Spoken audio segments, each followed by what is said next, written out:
Welcome back, everybody, to Thanks for Your Concern. You're here with Berenice. And I'm Ella. Welcome back. It is a beautiful day to be alive. Mm-hmm. We have our morning coffee. We're Yeah, we starting off the usually day right. we usually record at night. We used to be night demons, so I guess that makes sense. But now we're not that anymore. Like the aesthetic is changing, so this makes a lot of sense. Actually, this is nice. I know. Well, especially because Berenice will be like, "Oh, do you want to record at 9 my time?" And I'm like, "Girl, are you gonna be still up that time?" And she's like, "Yeah." So yeah, I love doing this in the morning. Oh my gosh, what have you? How was beyond California? I can't keep track of where you went, but It came to me as I was coming back from California. I was like, I am ready for a break. I am so blessed to be able to travel. But in the past like 6 months, I've been on like 6 trips, and I am exhausted. I just want to stay pace. But California was cool. I don't think LA is for me per se. Specifically, I visit a lot of cities where I'm like, I could be happy here. Like I could see myself here. Like I'm adaptable. Um, After spending time in LA and around California people, specifically LA people, I was like, I think I'm getting, no shade. Like, I liked it. The energy is different. The vibe reminded me, obviously, like downtown LA is a lot of vibes. It reminded me a lot of like Seattle. Seattle's kind of like that right now. And that's just not necessarily like the the vibe I like to be around. It's just really like aggressive. It's a lot. Um, and yeah, like the festival itself was cool. It was pretty far from LA driving wise.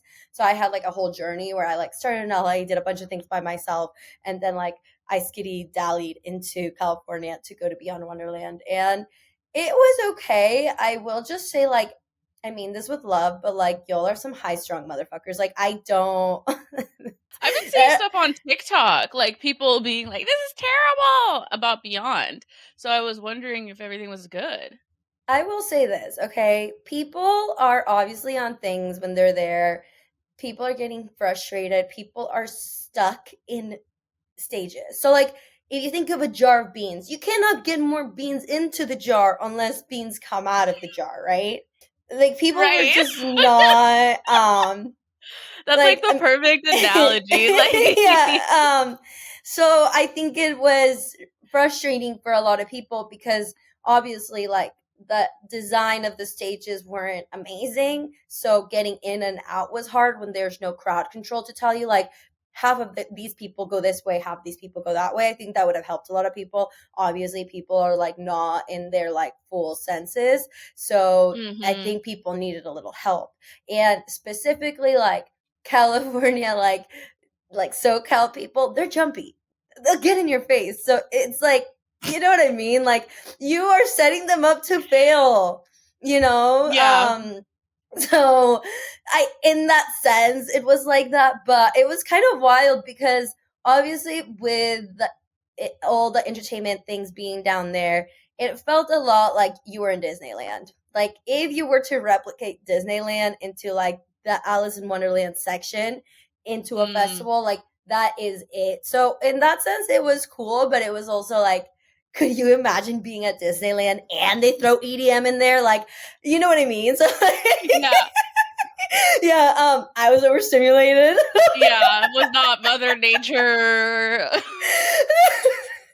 But I had a good time. I met cool people. Like I overall, like I had a good experience. So vibes. Love it. Yeah. How about you? What you do?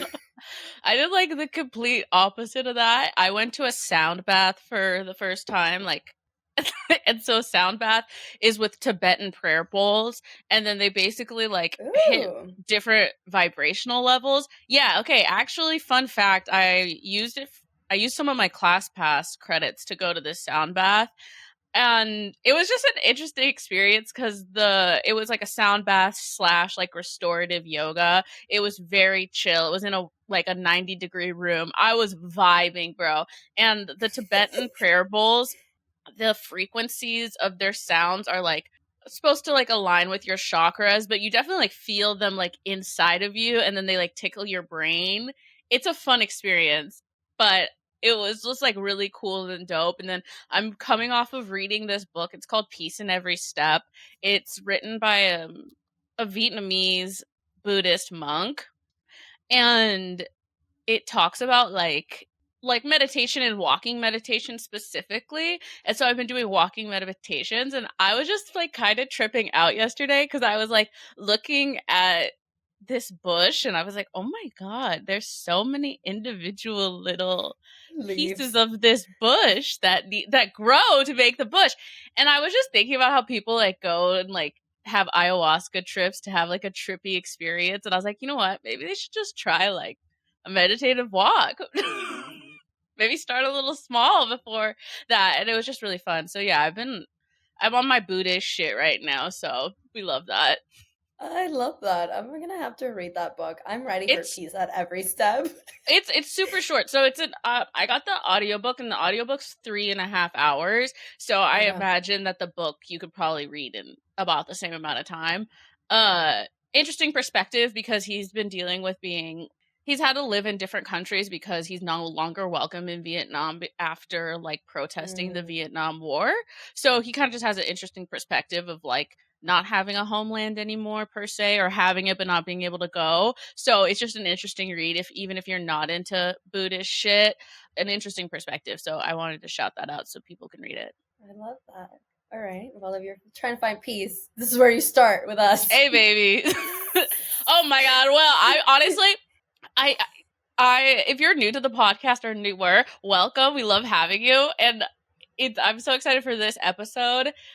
This episode we're getting into like signs and symptoms that baby, it's time for a change. Yes. I think it's gonna be like a fun, but like also like you might need to hear it. You never know when you need to hear something. That's true. All right, let's get it. Let's do it.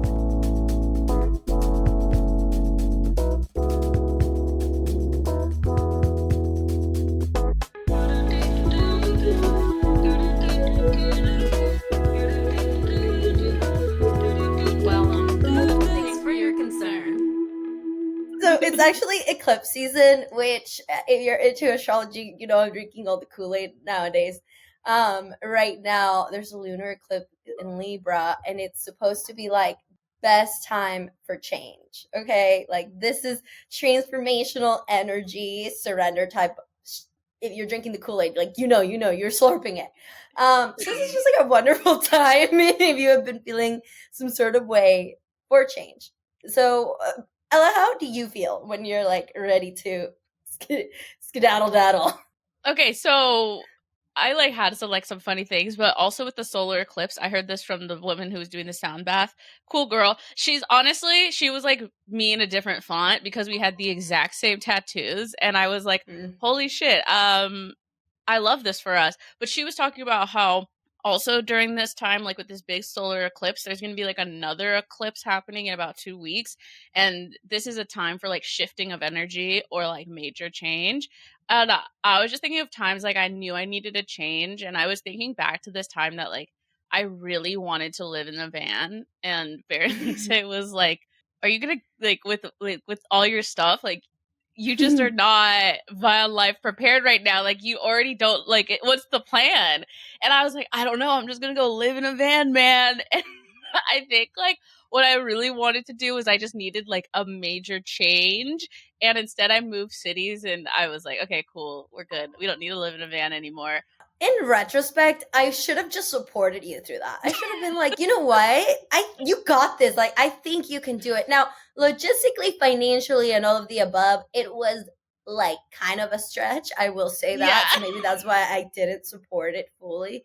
But maybe now that I'm like older and have made some more drastic changes, if you're feeling like you need to make like a drastic change and you have circumstances that allow it, like send it.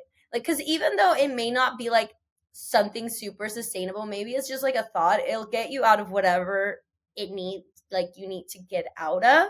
So I would say in that aspect, YOLO.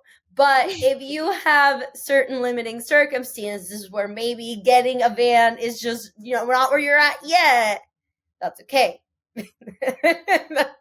That's fine, because you will still feel that need for change. And it's funny that you say that, because you when you're ready for change, other people hear it. That's like when you need friends to like spitball ideas out, because I remember like I don't know, sometimes I'm just like I ask my you just ask your friends questions and they're like, "Oh, I didn't think about that." And you're like, "Okay, well no, let's think about it. Like I want to support you in this." But then they're like, "Wait, this is actually crazy. I don't know what I'm talking," you know? So, A lot of change requires like a little bit of a leap of faith, a little bit of leap into the unknown. And I think that's cool on its own. I think it's easier said than done, but it's also not like the hardest thing you'll ever do. You know what I mean? A lot of people I think get stuck in, they overthink it. Don't overthink it. I will say like make a good solid plan of change, and that's when you start feeling it and when other people recognize it and when you're asking other people, because sometimes I'll have friends start poking questions like, how did you go about this in your life? And to me sometimes like I really like to embrace change, so I'll literally pick up one day and be like, I'm becoming a new person tomorrow. But not everybody's like that, obviously. And I would think like if you start poking questions that like, how did you do this, to other people are great resources to let you know how they did it, but at the end of the day like you just kind of have to do it. um you know, yeah, you have to take the plunge. I would say like if you have like this feeling of like, oh, I want to burn it all down, like you're like, I want to quit my job, I want to do this, I want to move to a different city, I want to do this, I want to do that. I would say like make a change, but like have a plan. Like I think I am the person who will tell you to quit your job like ASAP, but I'll say don't quit your job before you have another job, okay? Because you don't want to find yourself like, or at least an in between. You don't want to find yourself financially insecure and like losing your housing because you're really unhappy at your job, but you also don't want to stay at a job because you feel like this is the only job you have. So I would say like have a plan and then do it, and then see if you can maybe make changes in your life to test the waters before you go full in. I think there's something about like going all into something, but like for instance, if you want to become like a yoga instructor, I would say like maybe do the teacher training on weekends and see if you like it. Because if you've never been a yoga instructor, you might not like it. And like kind of what Berenice says, like reach out to yoga instructors and be like, hey, what do you love about your job? What don't you like about your job? Because they might tell you like, oh, something I don't like is I don't know this for a fact, but you can be like, oh, it's just like a lot. You have to have you have to wear multiple hats. It's a lot more work than people think. They could say that, and then you might not realize that because you've just kind of like gotten this idea and have gone all in without like doing the research of like maybe this isn't for me, because unless you've tried it you don't really know if it's going to be for you, and so you shouldn't not try it, but maybe just like dip your toe in before burning it all down. I like that.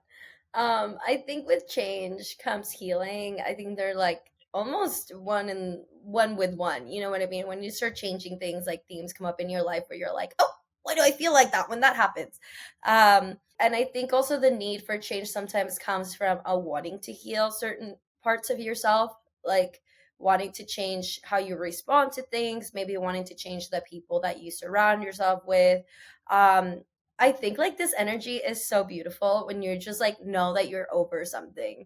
I don't think it's bad at all. I think sometimes people take it as bad when you start being like, I see this in a lot of movies when people are like ready to take their journey, and like there's kind of like that feedback from people where it's like, why would you do that? Like, why would you change like the ways that you're in now? And I see that in a lot of friend groups. When you are ready for change, you have to leave some people behind. Sometimes people are part of like those cycles that keep you from healing, unfortunately. That doesn't mean like you have to cut off everybody, but I do think that sometimes the best place for you to heal and change is away from the people that you're normally around, because sometimes you fall into patterns where you're friends with people that have very similar issues, and you create a Yeah. lot of trauma bonds. You create a lot of just like, you normalize a lot of toxic habits and environments because your inner circle is normalized doing all those things. So when you go hang out with different people and they're not all drinking 4 times out of the week, you're like, oh my God, people live different. Like, what? You know? And that might just be like a better lifestyle for you, but you don't really know that until you get out. Try something different. I feel like with healing, like there's at some point where you kind of like are really trying to work on yourself and then you're kind of stuck in a cycle because the circumstances are still the same. Like you can only change yourself so much and then there comes to a point where it's like, for like instance, if you're really trying to work on like your anxiety and you're trying to work on building boundaries at work and stuff like that, there's going to be a point where it might just be your work and you need to change. And same with like your relationship with maybe you're like a family member or something. You guys are kind of stuck in a cycle. There's a point when it's like, dang, this is the family member as well, where it's something outside of you that you cannot change. And so if you're feeling kind of like stuck, like, dang, I'm seeing myself ending up in the same situation that I've been really working on trying to avoid by like putting up boundaries and by being different, and you're still stuck in the same like cycle, you might have to like, change something in order to kind of reset and move forward. I'm with you. I think that I this kind of goes down into like how do you change things. I think that there's different ideas. I don't think there's a specific way to go about it, but a way that like I went about more like transformational change. Obviously, it's like I moved to New York and I was like goodbye to everybody I know, which is a way to do it. But you can also start changing it up, like if that's like very daunting, just like one thing at a time. But I do think it's important to create sort of like a mission statement for yourself, or like a vision board, or like just something that tells you where you're going, right? So like direction is super important. I think like as human beings, if we don't have direction, we get kind of like lost in the sauce, because then you don't know where you're going. Like, can you imagine you get dropped off somewhere and you're just like, where the fuck am I? That's never nice. This is never a good feeling, okay? So kind of even if you don't know exactly like what you want out of life, a great goal is, how do I figure out what like my dream is? Like I think that's an awesome goal to have. That it's like my mission, my goal is to do so many things and try so many new things and put myself in new environments to figure out the things that I'm passionate about. Like that is a great goal. That's a good place to start if you're like feeling like you've never had like a passion for anything.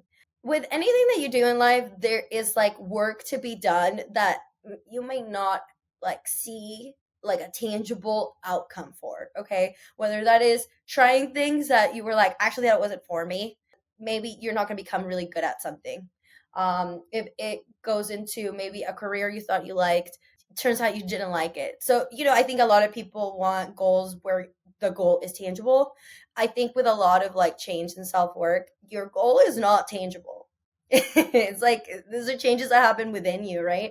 So you have to think like bigger picture. Honestly, the mission statement is really powerful, and it doesn't have like, I guess like I said this like forever ago, but I've been really holding true, is that like my mission on Earth, I was literally put on this Earth to be hot and have fun. And some people might be like, wow, boring, but I just mean like I just really feel like I'm supposed to have fun in this life. I really don't feel like I should be stressed out all the time. And this really speaks to me because I'm like porn anxiety prone. So like a reminder to have fun is like really important to me. And then also it makes it so that like I can kind of assess like, dang, am I having fun? No, I'm really not. And then it's like, what am I doing this for then? It's like, okay, well, I'm doing this for money so that I can have fun. But at the end of the day, it all wraps into that. But something I wanted to say about like the mission statement and like making a big change, it's actually in the book I shouted out earlier, Peace in Every Step. There was this quote that it's like, no matter where you go, you are there. So just know that like things might not change if you make a huge change because you haven't changed. So you'll figure out though, like as soon as you like move somewhere and you realize, oh dang, like I thought it was the city and I'm still depressed, so maybe it's me, which happened to me. But yeah, I think a vision board's really important. I'm a visual person. Some people are like writing down things. A vision board doesn't have to be one thing, but I love looking at my vision board and looking at like, okay, cool, yeah, I have a butterfly in there because I feel like I'm like coming out of my cocoon right now. I have my money bags because I'm trying to manifest money. But yeah, I think something that you can do is get out of your comfort zone, try new things. You never know what you're gonna like and what you're not gonna like. Very, very true. I like the thing that you said regarding like your goal like in life is like to be pretty and have fun because everybody's looks different depending on who you are. You know, that's like a statement that reminds you things that you need in your life. And for me, sometimes it's like I guess living like a life that I look back on and I'm like proud of. And I see that in a lot of ways that I handle situations that I guess maybe before I would have handled differently. I also one of like my big things is like to create to be a person that I guess like other people who grew up like me can look at and be like, oh my god, she's like somewhat sane and like she somehow did it. You know what I mean? Because in college we had workshops, and if you're in school and listening to this and you're a person of color and you are surrounded by white people, I really encourage you to go to like all the ones that are meant like for your community, and even not just for your community, because like one of the most helpful workshops I took was when I was like a mentor, a team mentor for like Asian Pacific Islander like conference for high school students. And one of the workshops was basically finding like what inspires you and what motivates you. They don't have to be like huge things, but like when like I just really like people in general, and I guess something that I was passionate about was like mentoring people. And the thing that like inspired me was like seeing people like hustle trying to like gain higher education, like all these things that like honestly are huge, like you're changing your the path of like your family, you know what I mean, like those things are so inspirational for me when I hear somebody that's like just like really like powered through obstacles in their life. And then like for me I was like that's what inspires me and what motivates me is to be a resource for other people. So like when people need, you know, a connection or whatever, I can be that resource for them to feel empowered and for them to be able to get out of whatever situation like they're in. And that's something that like I to this day I still like to do, whether that is when I'm like making friends, if I'm able to connect friends with one another. I love that shit, and that's more of like who I am as a person.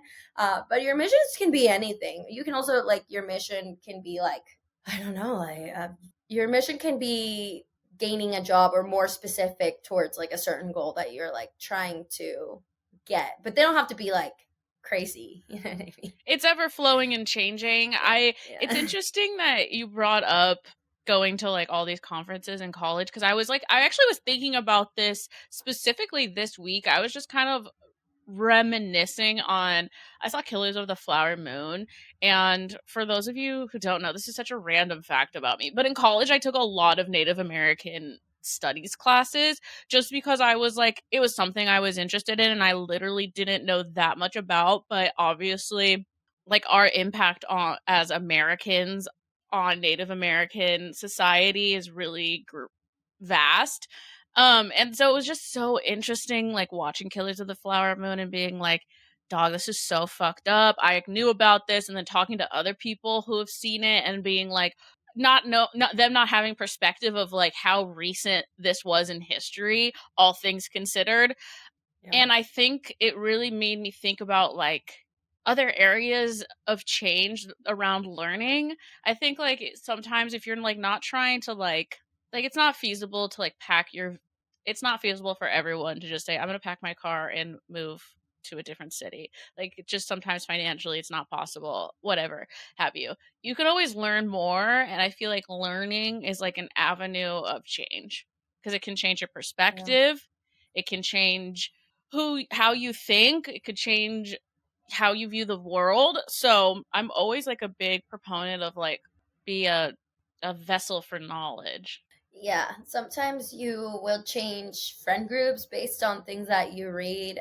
I'm telling you, sometimes you get feedback that's not great because people don't want to know, right? So if you start gaining information and you start putting it out into the world and people start telling you to fuck off, you're very quickly going to want to change, yeah, the people that you surround yourself with to just like people with a different mindset and mentality.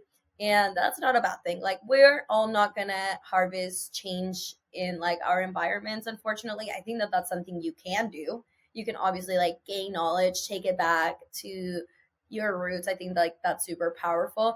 But sometimes people are not like ready for change, and you also have to recognize that. I think that comes a lot with also like having a significant other is hard when you want to change a lot.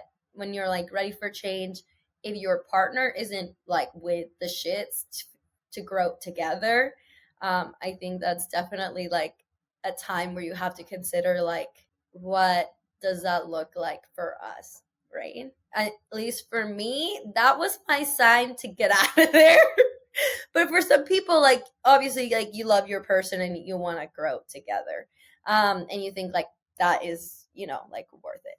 But sometimes our partnerships do get us stuck in maybe in a place we don't want to be longer than we should, and that one I think is the most difficult, probably, when when you love somebody but they're just not ready or not in the place that you are, and they might not be. So you gotta let them go so you can cocoon and butterfly. That one's really, I mean, that one is really tough. And I guess that's something that I look for in a partner, as someone who's like willing to make changes, just because you never know like how your life is gonna, I guess that just shows that you have the ability to grow into someone different. Because I feel like life is really long, so I don't feel like I live under the assumption that I'm gonna be the same. I feel like I live under the assumption that I will be changing, and so I take that into consideration. And I think that like that's something about life. Life is change, right? Like every day lots of things are changing for the globe, for you.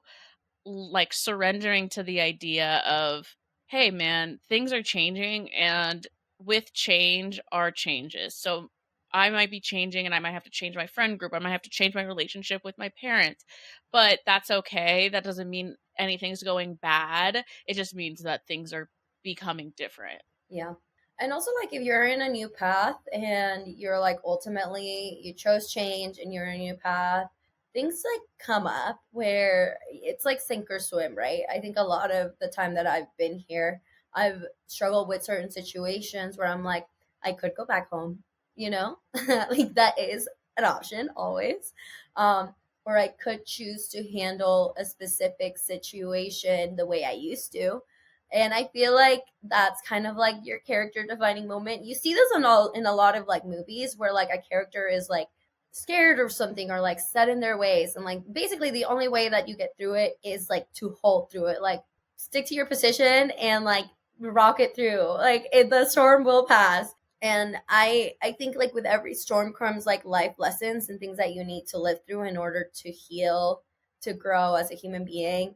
And sometimes our nature is to retract, like, oh, that's really hard. How you respond to it, that's your new character builder. So I think in those moments where things get hard, a lot of reflection of how do I usually handle the situation, and is that how I want to do it, you know what I mean, and what does that kind of say about me. It's like a tough realization to have sometimes, when you obviously you want to choose comfort, because in the other side is like, this is a new way to handle it, I have no idea what the outcome is going to be. But if you just have a little faith, and I think like that's the whole idea of surrendering, like of surrender in itself, is like believing that like things are happening for you, not to you. Like, I have to Hmm. live through this experience and I get to control the way that I react to it. And so how does the way that I react talk about who I am as a person and who I want to, and that's beautiful, I think like that's how you monumentally like change parts of your character that I think are probably the most difficult things to change as human beings, is like your fundamental character. I think with change and stuff like that, when you're creating like your vision board and your statements, you should also talk about the things that you like about yourself. The things that you're proud of, like where you come from, where you're starting, your values, etc. I see a lot of people that put themselves in new environments and they change, and it's not always for the best. in 360.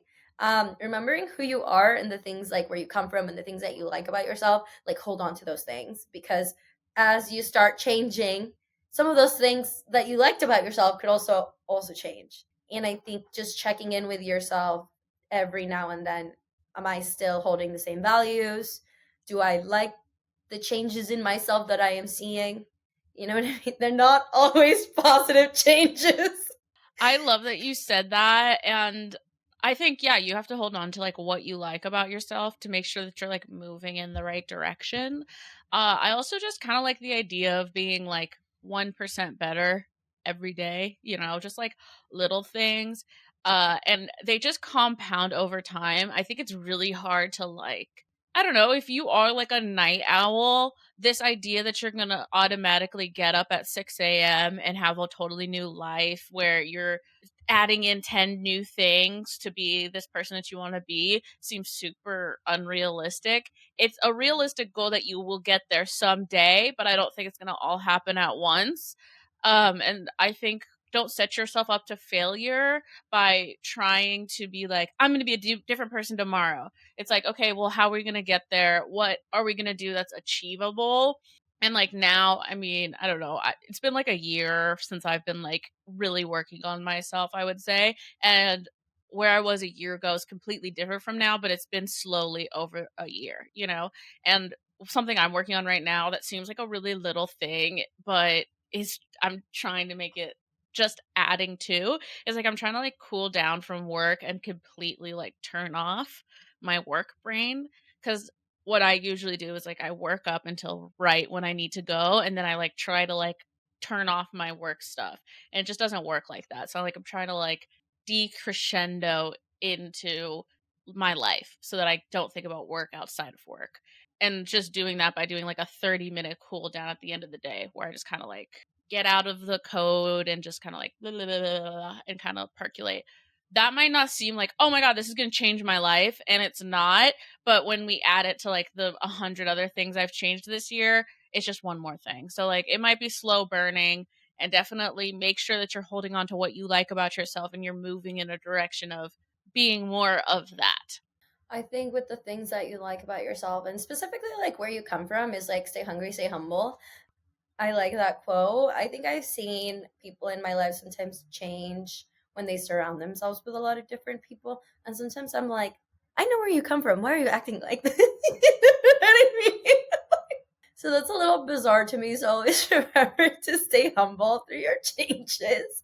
When you surround yourself with a different group of people, obviously sometimes like you want to act like a different group of people, but I think there's so much like power in just authenticity. Like go with a group of people, but like truly be yourself. And I swear like people will appreciate you. It might just be different at first for people to grasp you, but like with anything, like keep at it.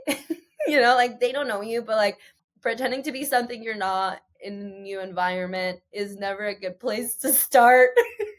I think like you should you should come off real strong as who you are. Having a strong sense of self is something that is rare nowadays. But when you meet people who are really authentic, you're like, that person is really authentic, because we're in a world full of people that are pretending to be something they're not. You know what I mean? That's something I think is like really beautiful. So hold on to who you are. Like those, the core self of who you are is not like your toxic habits or anything like that. Like I think sometimes people think that. You know what I mean? I've had friends who are like, they changed like completely, and I'm like, somewhere in there, they're still like that person, because like that's just who somebody is. Aside from all the other things that may be causing chaos and destruction in your life. You know what I mean? A lot of those things are habits, and circumstances, which those are changeable. But staying true to who you are, and I think with a lot of people when they see change, some people might like it and some people might not. Like you, do you ever like go back to certain people you used to hang out with and they're like, you changed? Some people say that positively when you're like handle a situation where better, or you're just like, I don't know, like it could happen, but I'm seeing it this way. And they're like, that's beautiful that you see it that way. Or some people are like, wow, you really switched up on like your whole character. I think like take people's reactions to your change with a grain of salt. I think if it's somebody close to you, you should reflect on that. But I think if it's like people that are commenting on your change based on you upholding boundaries, based on you not being as fun anymore, that's noise. That's people that are still stuck in their cycles and are looking at you like, why would you do that when they probably need to put in work themselves? And Okay. yeah, I think also people might not get it at first. Like letting other people around you adjust to you as well.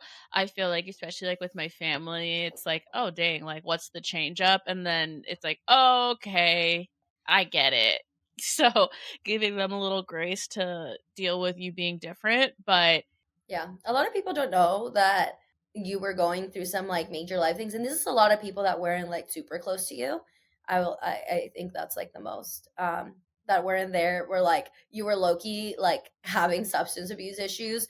People thought you were being fun. I was like, no, I was hurt. You know, like, I mean, I yeah, was not being fun. I was being reckless. I think, well, that's the thing is that no one's with you 24/7 except for you. So it's like if Yeah. you feel like, hey, I needed a change, don't let someone who knows you about 1% of the time stray you from your desire or need to change. Yeah. It's very, very true. Change is cool. I embrace it. I always feel like when it's coming and I just kind of like, oh, I wonder what's going to happen cuz like there are so many new like characters and things that happen like in your life where you're like 6 months from now, where am I going to be and who the people are going to be? And I think that's so exciting. Like look at it in such a positive light. Like spring is coming, like good weather is coming. Who are you going to be in summer? It's just going to be like you're gonna be in a different place. You know what I mean? And if you embrace change and if you work towards it and if you start new things, you're really gonna be in a whole different place. So that's super fun. I agree. I think that the ability to change is probably my favorite thing about life is that, like, you know what? I don't like something. I can change it. Like, you have the power of being able to do things different. And that's so cool because you kind of like get to create your life exactly how you want it and you have the power to do so. I think that's the coolest thing about being a human being is the ability to change. Well, good luck on your journeys. If you're like on your path of changing something up, we love to hear from you. I really do love when people like reach out and they're like, I'm doing this. And I'm like, oh, period. I will, you know what I mean? Like, Yeah. I'm like, hell yeah, brother, you got this. So as always, please go connect with us on our social media. We're at Thanks Number For Your Concern. I'm at Bernice DSM. And I'm at Ella L. Tudor. Make sure to share this podcast, rate, review, and we will see you next week. Bye.